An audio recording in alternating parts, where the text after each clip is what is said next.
Hey, good morning, guys. Bill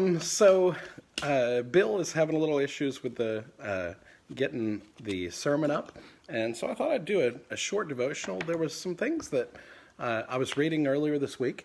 I've been on my own time just kind of reading through Genesis and enjoying that, and so I thought I'd take a little short devotional while I'm waiting for our pastor to upload his video. Chapter 19 of Genesis is what I was in the middle of reading this week on my own, and there were a couple really devotional, interesting things that I wanted to share with you that I thought were really interesting. Let me just quickly read the first little bit. For those of you who don't know, most of you should know about the story of Lot.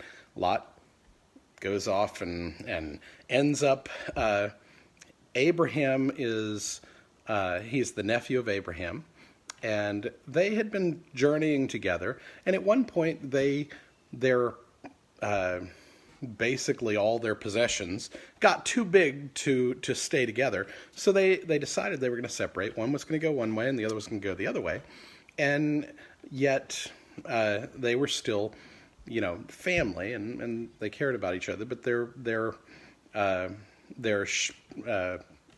herdsmen were kind of bickering. So they said, okay, fine, we'll solve this problem. Well, Lot saw a prettier looking place, and he took off to Sodom, which turned out not so good for him. Anyway, so as he was down there, Abraham is sitting around, enjoying his evening. And it says in verse 1 of chapter 19 of Genesis, "Now 2 angels came to Sodom in the evening as Lot was sitting in the gate of Sodom." Now, what was Lot doing in the gate of Sodom? That assumes that he is either bartering or he's a part of the establishment of Sodom. And he was sitting there to make arrangements for different things, and often judges would sit in the gates of Sodom. So interesting that his position was in a rebellious world in kind of a leadership role. Interesting. Now, so 2 angels came to Sodom in the evening as Lot was sitting at the gate of Sodom. And when Lot saw them, he rose to meet them and bowed down with his face to the ground. Now, it's interesting that we don't know that he recognized them as angels, but it seems like Abraham recognized them as something special when he met them in the chapter prior. And anyway, he rose to meet them, and he said, "Now, behold, my Lord, please turn aside into your servant's house and spend the night and wash your feet. Then you may rise early and go on your way." Now, I don't know if you ever thought about this, but why would angels need to wash their feet? Our vision of angels is, they're little winged creatures, but it implies here that they're pretty much human looking people, and so they had to wash their feet. So he says, "Hey, turn in, wash your feet, then we'll rise early and you can go on your way." And they said, "However, no, but we'll spend the night in the square," which is common. If you can't find somewhere to stay, you would go to the central of town, kind of stay there, and maybe somebody would come and offer you some help, and that would work. But so he said, he urged them strongly. So they turned aside to him and entered his house. It's interesting that Lot encouraged these angels. They had a mission, they had a plan, and yet Lot urged them to a way that it changed their plan to some extent. It's kind of interesting. And they said, "Fine, we'll go with you, and we'll spend the night with you." He prepared a feast for them, and he baked unleavened bread, and they ate. Now, a couple weeks ago, we did Passover. I think this is really interesting because what happens in the chapter before, Abraham quickly bakes bread and they have a feast. This is the second night. These angels have gone into the city. What's about to happen? There's about to be a destruction. And what's Lot doing?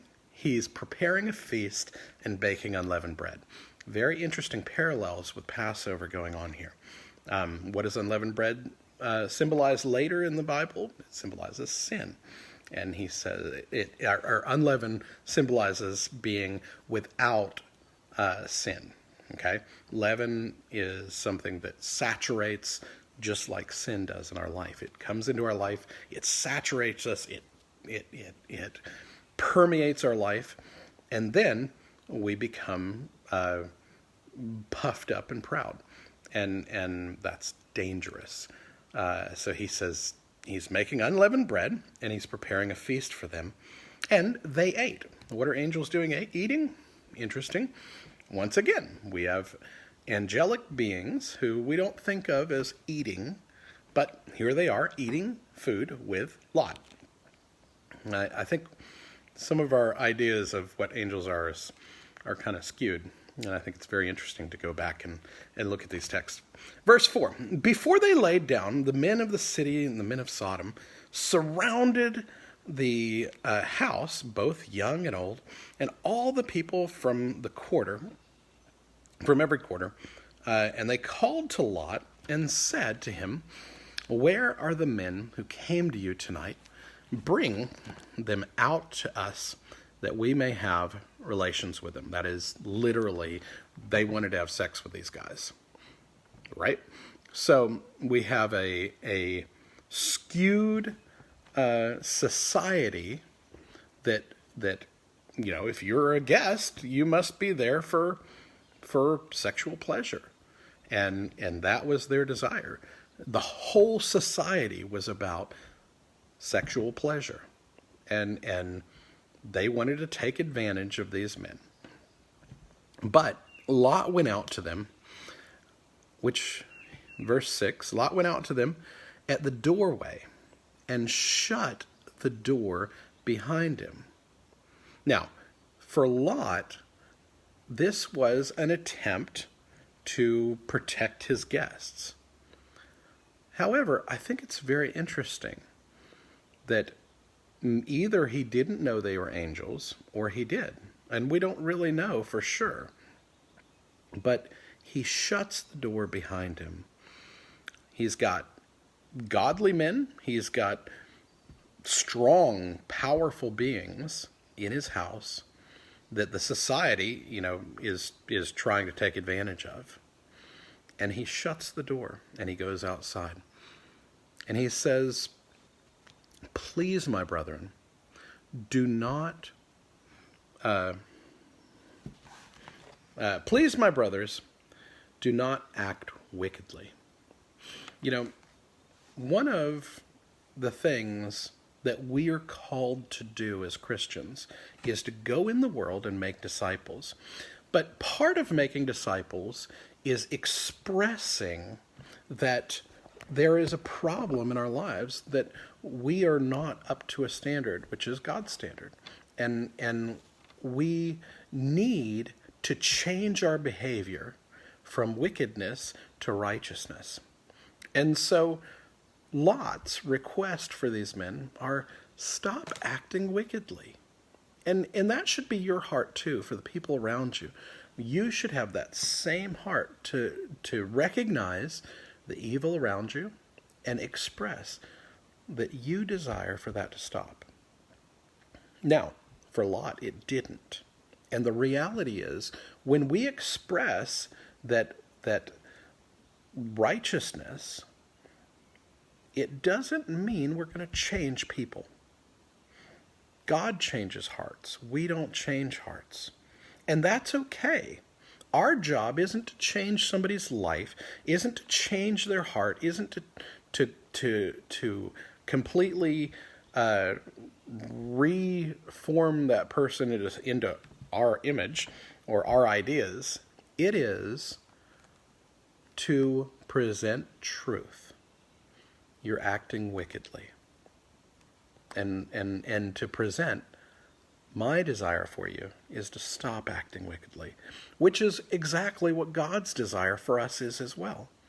God wants us to stop acting wickedly and to change our behavior. Now, with the door shut, he says, "Behold, I have 2 daughters who have not had relations with men.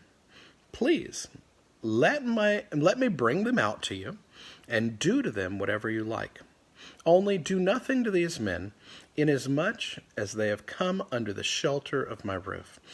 This is probably one of the most disturbing scenes that I personally, I think this is extremely disturbing. Being a father of 2 daughters, to say, hey, these guests who are, I don't really know, are more valuable than my 2 daughters, and my integrity to protect them overrides the way you treat my daughters. I have a problem with that. And I'm sure most of you have a problem with that. If any of you have children, you're having a problem at this point. It doesn't imply that Lot is right in this offering. Okay? One of the problems when people read the Bible is they see stories like this and they're like, oh, well, the Bible says, it's okay for Lot to offer his daughters to protect these guys. Well, that's not at all what it says. It says the door was shut behind him. And the reality is the people, the angels were inside the house, and he had decided to act on his own power. And one of the big problems that when we start trying to change people's heart and change people's behavior, we sometimes shut the door to God doing the work. And the reality is that's what Lot always needed. He needed to trust that God was in control. He couldn't change their behavior. He could change his own. And, yes, he could call people out on their bad behavior, and that's what he should have done. What he shouldn't have done is offer his children as a contingency. But when we're thinking of our own power, we do some good and we end up doing some bad. And so we need to guard against the danger of shutting the door to the people of God who are saying, we want to help you. Or to what God's will is. We need to be very careful that we don't shut that door. So, what happens? They said, stand aside. Furthermore, they said, this one comes in as an alien and already he's acting like our judge. What's the common response to people around us? They want to be our judges. Oh, you're just judging me because you think you're more righteous than me. I don't think that's what Lot was doing. He wasn't judging them. He was saying, look, we should be respectful of guests. And you need to not treat these guys with contempt or with evil. And in the same way, we need to call people out on the way they treat one another. We need to treat people with grace and love. Verse 9, he says, this one came in as an alien, and already he's acting like a judge. Now, we'll treat you worse than that. Hi. Colin's here saying hi. We'll treat you worse than that. So, they pressed hard against Lot and came near to break down the door. Now, we don't really know what pressed hard against Lot means. That basically means they're trying to break into his house. He shut the door behind him. They've pressed him up against the door. They're trying to break down the door. And they want to get to these people who are his guests. But the men, what happens? They open the door. It says the men reached out their hands and brought Lot into the house with them and shut the door. What happened with Lot? He went outside to the evil of the world, and he tried to reason with it. And the reality is, we can't reason with the world. We can't always give the answers that are going to change people's lives. And when people want to be wicked, they're going to be wicked. When people are evil, they are going to continue in that evil.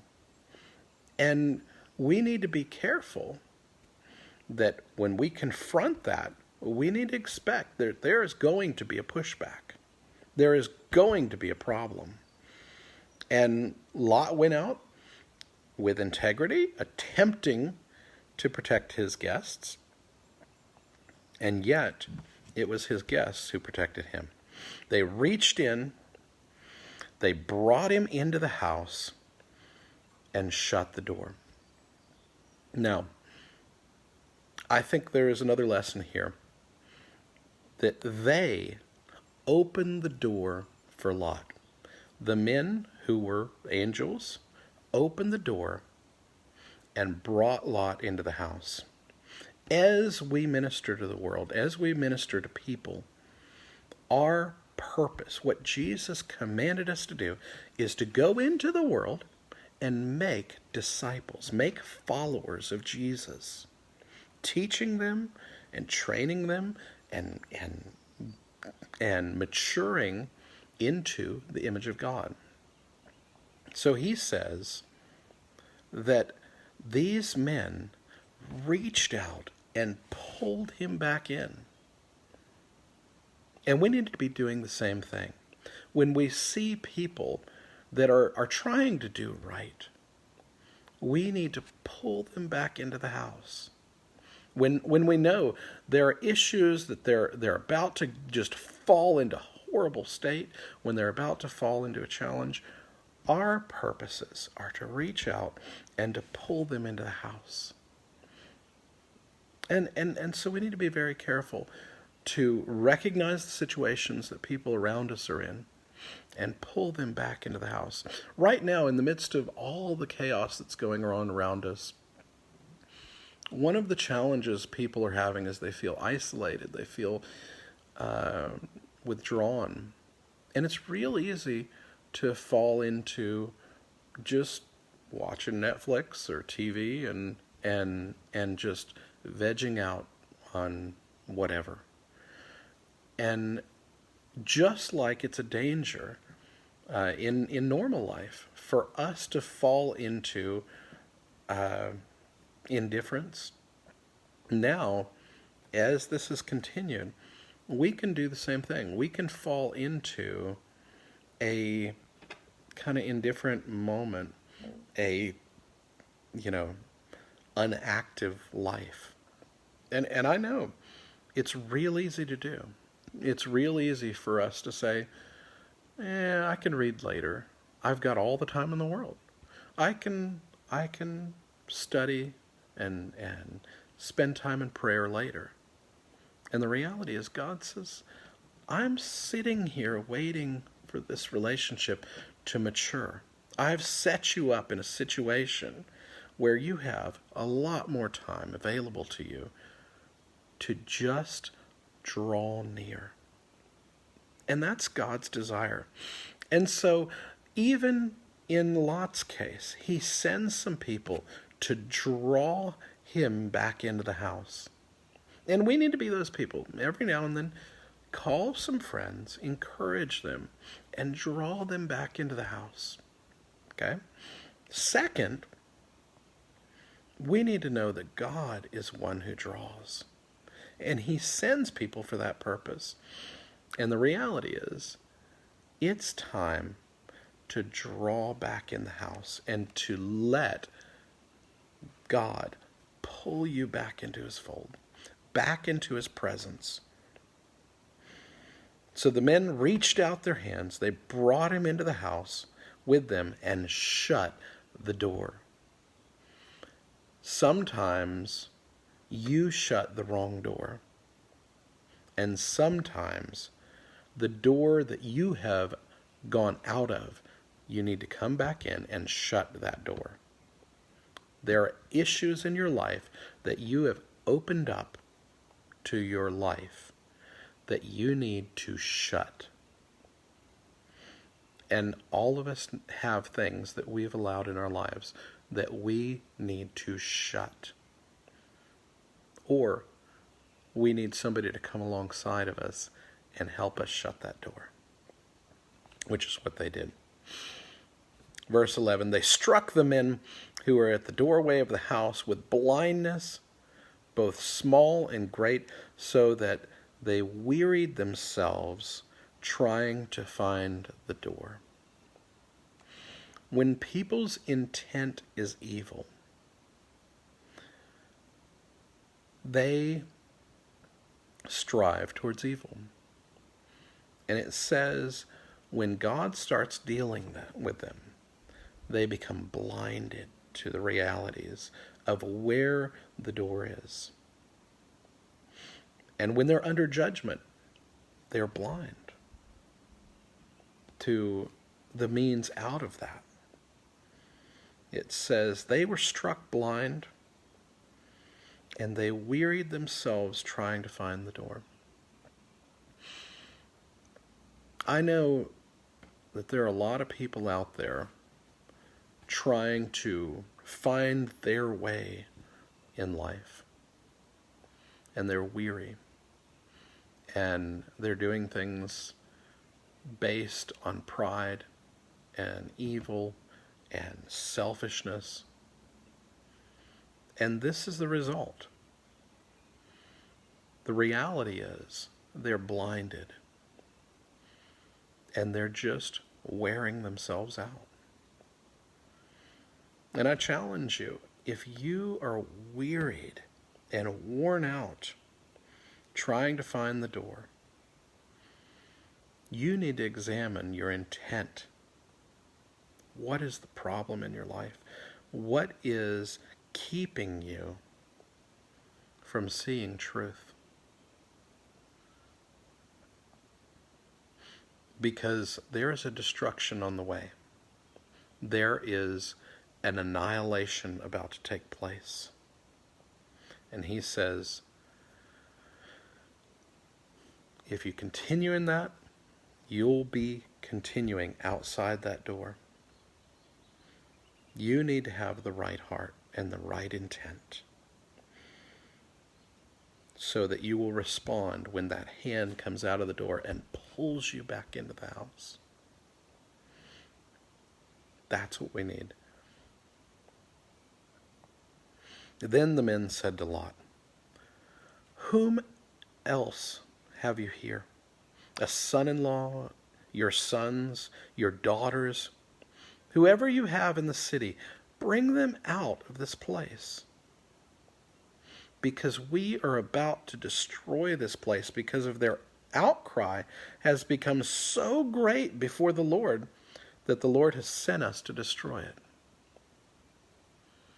The society had degraded to such a point that there wasn't any reason to save it. And he said, there is a destruction coming. Yet, I am sending you, specifically Lot, he says, I'm sending you out into the world to bring in sons-in-law, people who see your daughters as attractive, as something worthy. Who's the daughters?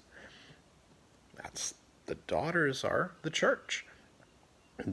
He says, go out and try to bring these people into your understanding that there is a destruction coming. And you need to get right. You need to get out of the evil around you. He says, bring them out of this place, for we are about to destroy it. Verse 14, Lot went out and spoke to his sons-in-law, who were to marry his daughters, and said, get up and get out of this place, so the Lord will destroy the city. So what does Lot do? He does exactly what they tell him. He goes out, he goes and talks to his family. He says, hey, there's a destruction coming. Here's the sad part. The second part of verse 14 says, but he appeared to his son-in-laws to be jesting. How many people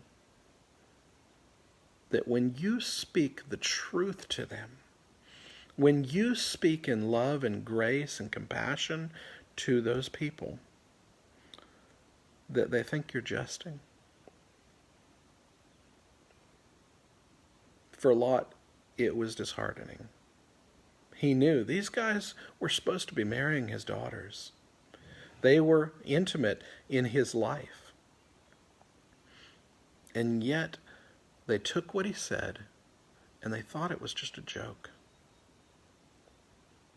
And for many people in the world, when we share the gospel, when we share the truth of the righteousness of God and his desire to have relationship with him, and yet the reality that he is going to judge, that he is coming to call everyone back to him, to have a repentant heart, and there will be a reckoning. There is a judgment seat that we're all going to face.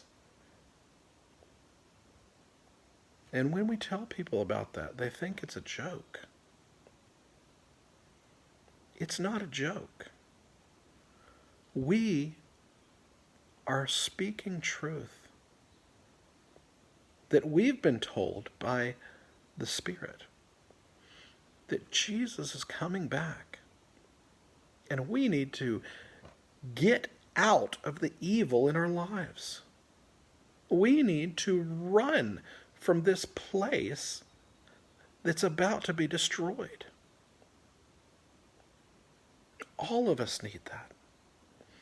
There are things in your life that you have opened doors to, that you have walked out to try to minister to in some way, and yet you've done the wrong thing. There are people that are making fun of you for calling righteousness, righteousness, and evil, evil. There are times where we're not going to solve the problems of this world. And that's okay. We have to do what we're called to do. He went out, he tried to deal with these guys and said, hey, there's a destruction coming. They thought it was a joke. Verse 15, when morning dawned, the angels urged Lot, saying, get up, take your wife and your 2 daughters who are here,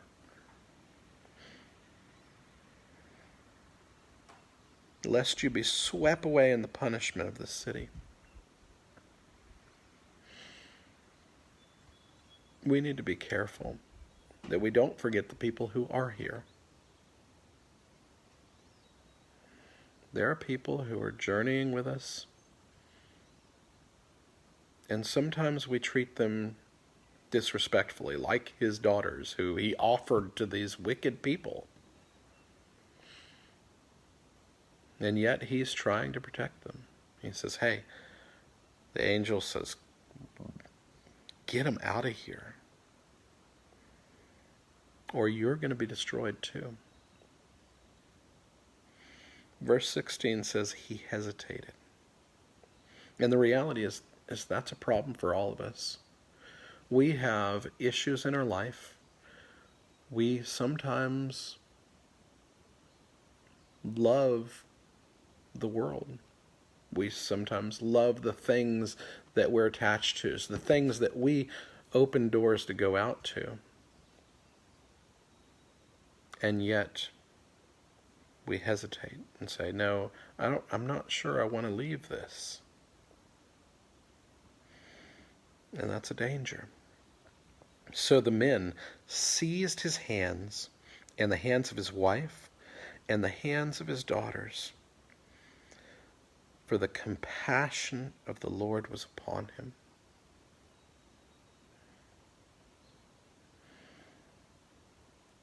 I really hope and pray that the compassion of the Lord be upon you today. That God would be compassionate to you. That he would send brothers, sisters, friends that are willing to pull you out of sin, to pull you out of this wicked world and draw you into Christ.